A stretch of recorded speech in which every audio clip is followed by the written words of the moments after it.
7, lesson 3, factoring the difference of two squares. So here's the third type of special product. When you look here, I have three different binomials here.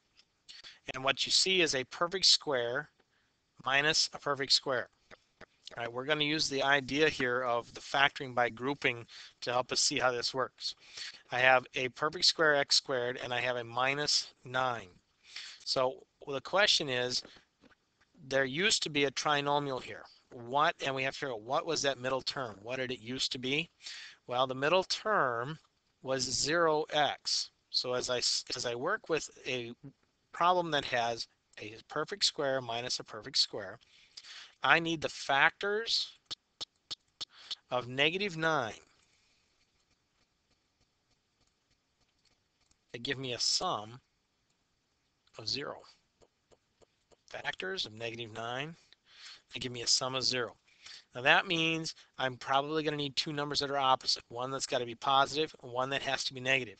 Right away when I think, since I recognize it to be a perfect square, I think of 3 and -3. So -3 and 3, which do add to 0. So how do I write this out? I write it out this way.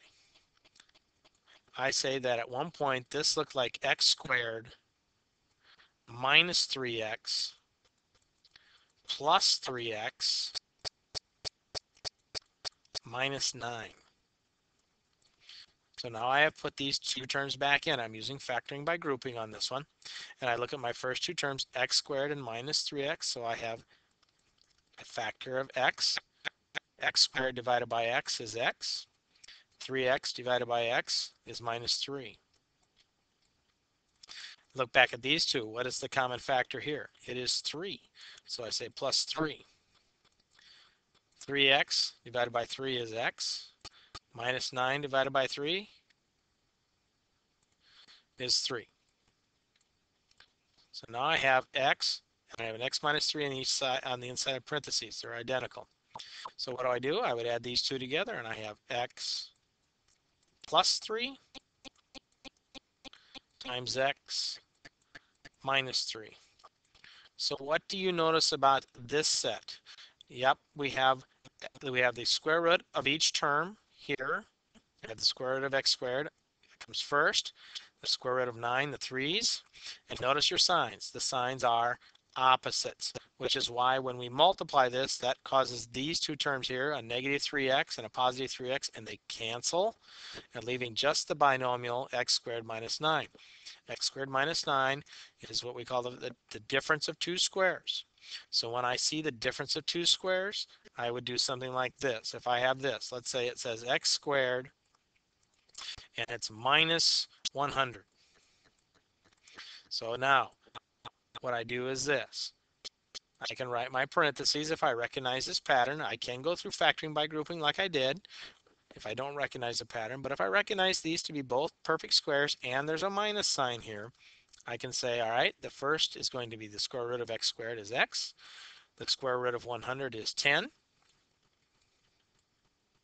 Since I know this is the difference of two squares, as I showed you up here, we'll have one be a plus and the other one is a minus.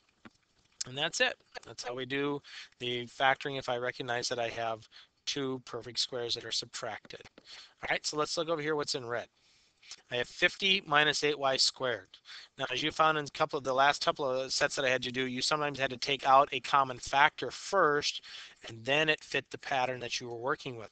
This is the same here. I have a 50 and an 8. They have a common factor of 2.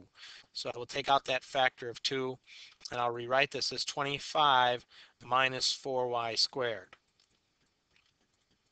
Now I have this is a perfect square, is the difference of two squares inside the parentheses. I'm just going to get the privilege of copying the 2.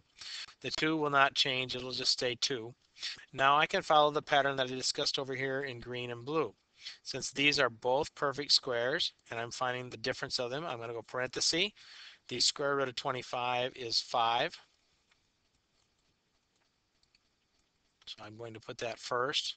The square root of 4y squared is 2y and 2y.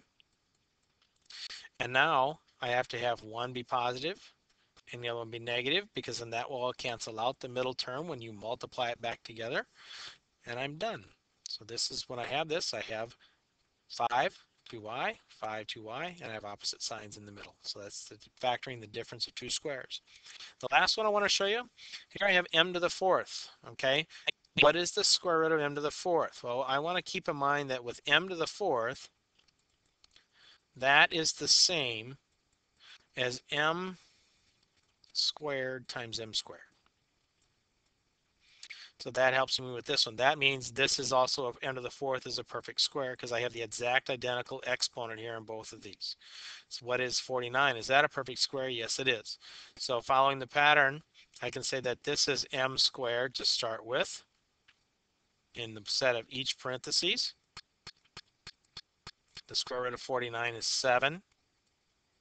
And I know in order not to have a middle term, the signs in here have to be opposite. So when that is remultiplied, the middle term cancels. And I am done. I have m squared plus 7 and m squared minus 7. And that's it.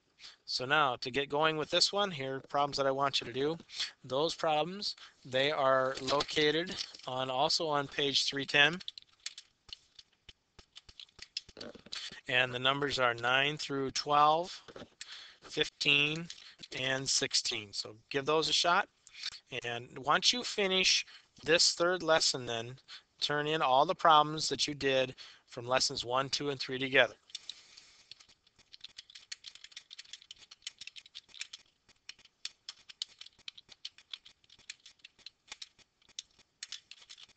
Turn that in. So you'll have 1 through 16 that you're turning in, pretty close to that. But that's what you're turning in together once you finish this. All right, very good. And let me know when you're done.